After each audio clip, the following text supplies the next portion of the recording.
how to write it. See, it is written with 2 strokes. Okay. Okay, let's explain that. First stroke is a vertical downward stroke followed by a horizontal extension to the left with a slightly upward curve at the end. Okay, and it stays on the rest on the line and not below the line. Okay, so the first part is like this. Okay, that's the first part. The second stroke is like stretched S. It's like this. Okay, it's like this.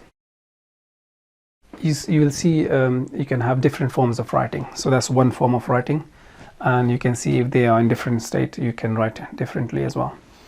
Okay, let me write it down. You can start like this, and then you can put another bar connected like this. Okay, so that's Kaaf, or you can start it like this as well.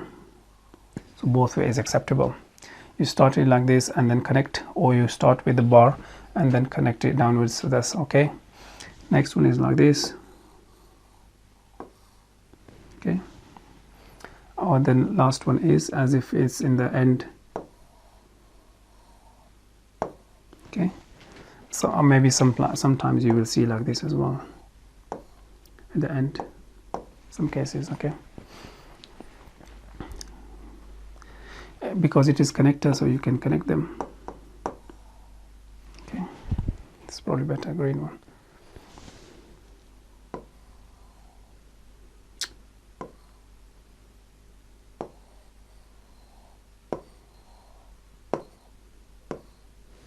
Okay, different forms. Okay.